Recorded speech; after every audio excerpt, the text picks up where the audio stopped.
IELTS Listening Practice Test. You will hear 4 recordings of native English speakers. You will answer a total of 40 questions. The test will take approximately 30 minutes. The recordings will be played only once. The test will begin now.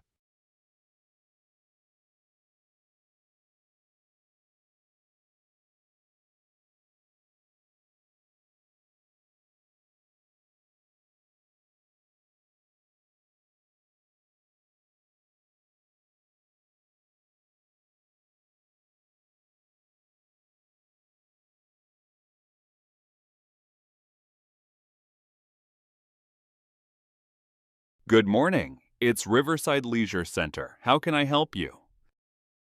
Hello, I'd like to get some information about swimming lessons for my son. Of course. May I have your name, please? Sure, it's Amanda Langdon, that's Langdon. Thank you, Ms. Langdon. And how old is your son? He's 6, just turned 6 last week. Great. We offer beginner classes for children aged 5 to 8. Are you looking for group or individual lessons? Group lesson will be fine. All right. We have sessions available on Tuesdays and Thursdays after school. Thursdays don't work for us. Do you have anything on Mondays? I'm afraid not, but we do have Saturday mornings available. Okay, then Tuesday and Saturday should work. Excellent. And can I take a contact number? Yes, it's 0789-3675240. Got it. Each lesson lasts 45 minutes and runs for 10 weeks. Okay, and when does the next course begin? The next one starts on the 5th of May. It's £6 per session, so £60 for the full course. All right, and what should he bring? Just swimwear and a towel. Goggles are optional. Okay, and how do I pay?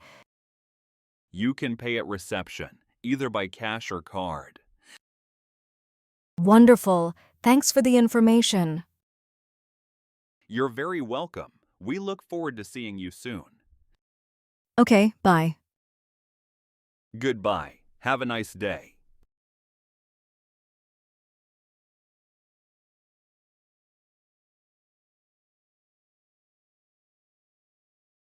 Now, turn to Section 2. You will hear a guide giving a talk to visitors at a local museum. First, you will have some time to look at questions 11 to 14.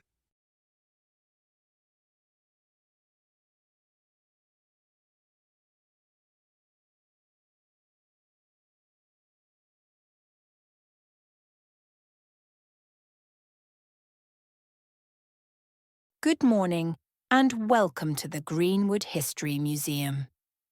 Before you begin your exploration, I'd like to give you a brief overview of the layout and share some key information that will help you during your visit. As you come through the main entrance, you'll notice the information desk straight ahead. You can ask any questions, pick up a map of the museum, or even sign up for one of our guided tours. To your right, there's the gift shop, where you'll find books, souvenirs, and locally made crafts. It's a great place to pick up a special memento of your visit. On your left, we have the cloakroom and lockers. We recommend leaving large bags and coats here to enjoy the exhibits without any discomfort. Just past the lockers is the cafe, where you can grab a coffee, snacks, or light meals if you need a break. If you're visiting with children, don't miss the Children's Art Corner, which is located just behind the cafe. It's a space where kids can colour, draw, or enjoy some storybooks in a cozy environment.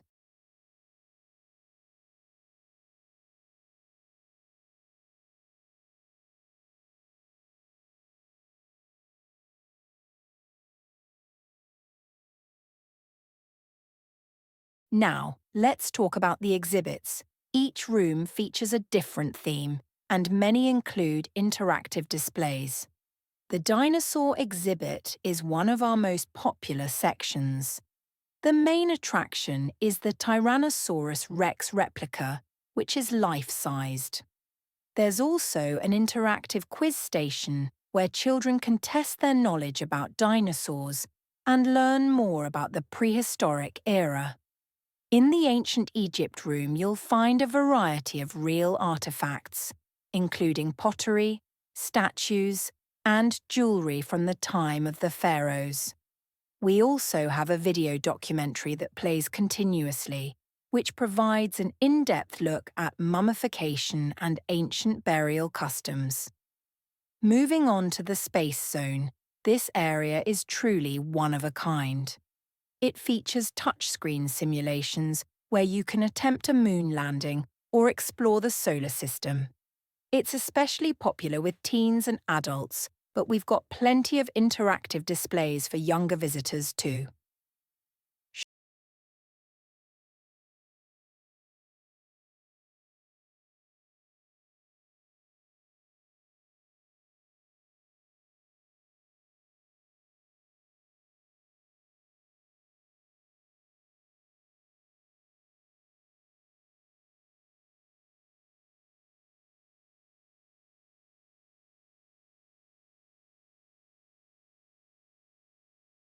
Now, let's go over some frequently asked questions that we get from visitors. Q18. How long does the average visit take? Most visitors spend around 2 hours in the museum. However, if you're someone who likes to take their time and explore all the exhibits thoroughly, you might want to budget closer to 3 hours. Q19. Are guided tours available? Yes. We offer free guided tours twice a day, one at 11:30 a.m. and another at 2 p.m. The tours start at the Ancient Art Room and last about 45 minutes. They cover the highlights of the museum, so be sure to join if you're interested. Q20. Is there anywhere to eat? Definitely. The museum cafe is open from 9 a.m. to 4:30 p.m. and it offers a variety of hot and cold drinks, sandwiches, soups, and vegetarian options. It's the perfect spot for a break in the middle of your visit. We hope you have a great time here at Greenwood History Museum. If you have any other questions, feel free to ask our staff. They'll be happy to assist you. Enjoy your visit. Now turn to Section 3. You will hear a conversation between two students and their tutor discussing a group project. Listen carefully and answer questions 21 to 30.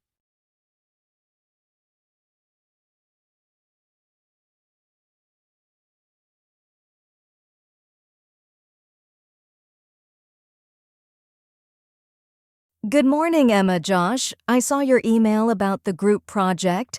You mentioned you're doing it on urban planning? Yes, that's right.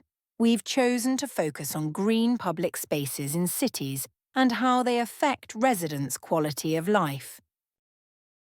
We thought it would be good to explore both environmental and social benefits, like improved air quality and how people use parks for exercise and socializing.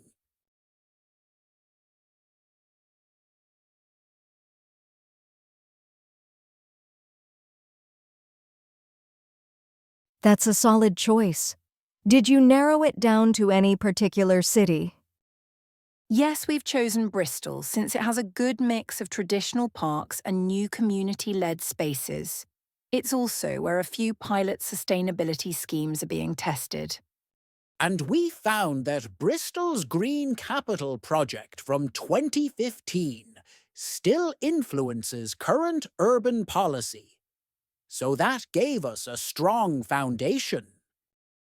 Interesting. How have you structured your research so far? We split the project into 3 parts. Josh is handling the history and policy background. I'm in charge of data collection and user interviews. And Priya, our third team member, is covering future planning and sustainability models.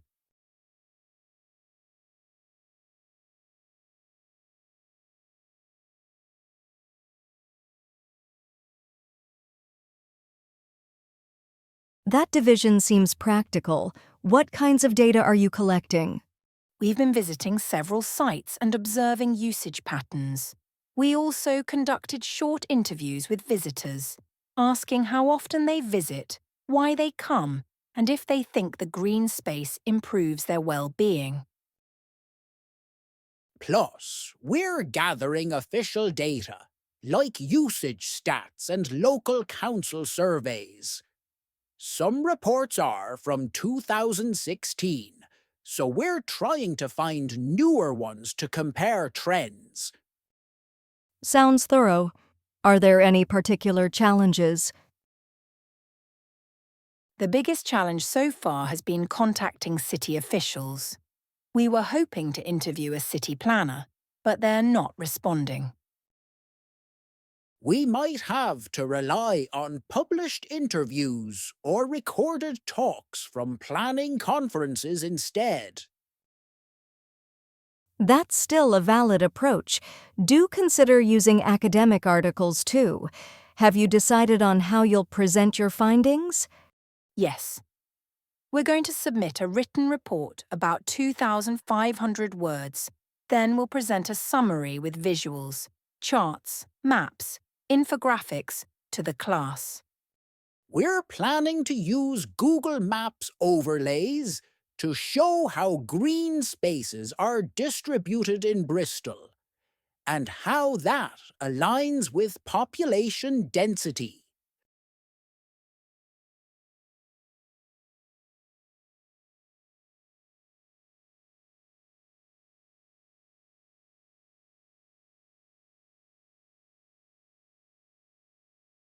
Very effective. Just be careful with map licensing.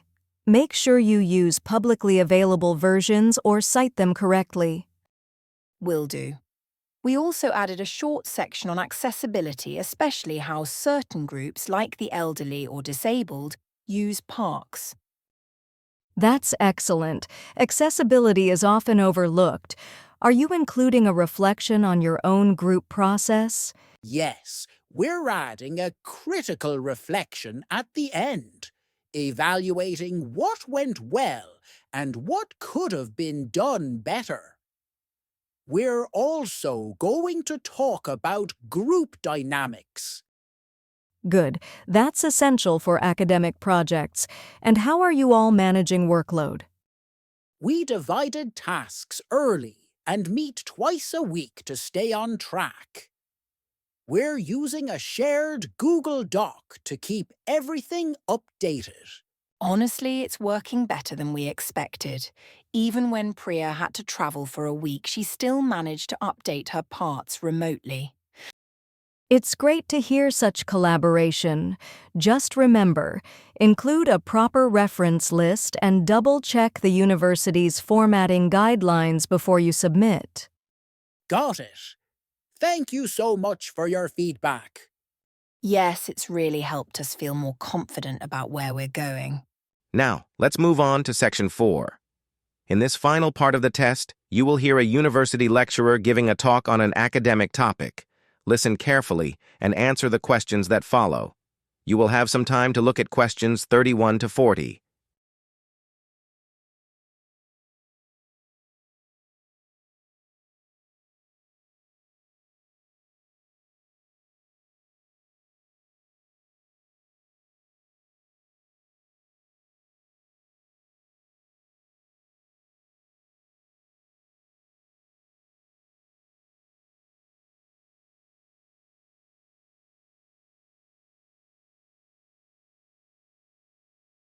Good morning, everyone. Today's lecture focuses on a remarkable but fragile part of our marine ecosystems, coral reefs. We'll be exploring their life cycle, their role in maintaining ocean health, and some of the threats they face due to environmental change. To begin, let's understand what coral reefs actually are. Despite appearing to be colorful rocks, coral reefs are living structures built by thousands of tiny organisms known as polyps. These polyps are related to jellyfish and live in colonies, secreting calcium carbonate, which forms the reef's hard skeleton. Over time, as more polyps die and new ones grow, the reef gradually expands. There are three primary types of coral reefs: fringing reefs, barrier reefs, and atolls. Fringing reefs grow close to shorelines, while barrier reefs are separated from land by a lagoon. Atolls, on the other hand, are ring-shaped and typically form around sunken volcanic islands. The life cycle of a coral reef is fascinating. It begins when free-swimming coral larvae, produced through both sexual and asexual reproduction, settle onto a suitable surface, often a rock or submerged shell. If conditions such as water temperature, salinity, and light availability are ideal, the larvae anchor and begin the process of reef formation.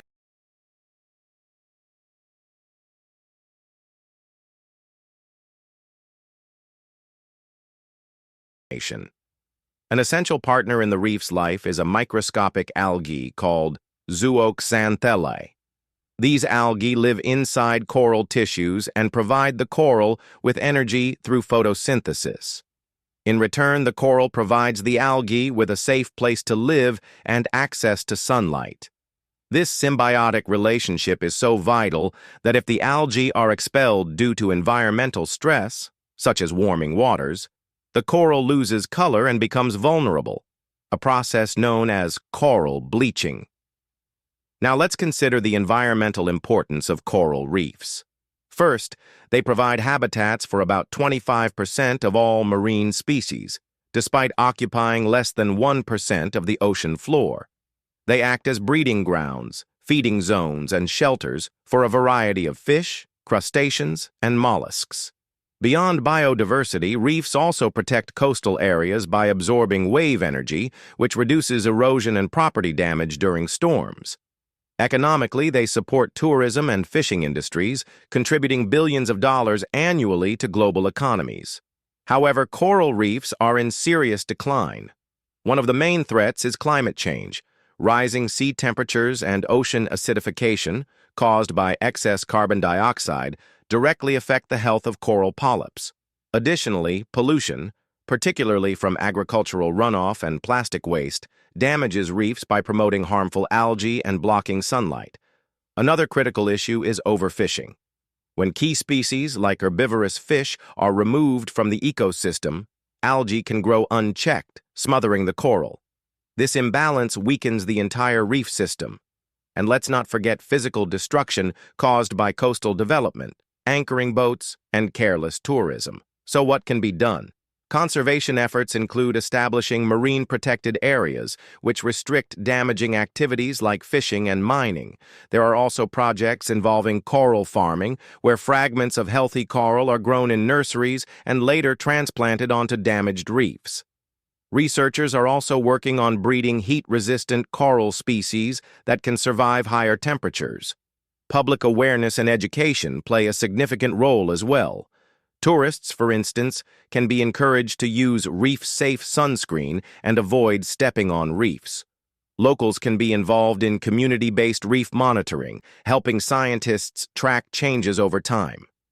In conclusion, coral reefs are not just beautiful underwater formations. They are essential ecosystems with profound environmental, economic, and social significance. Protecting them requires a global effort, combining scientific research, sustainable policy, and active participation from local communities. Thank you, and I'll take your questions now.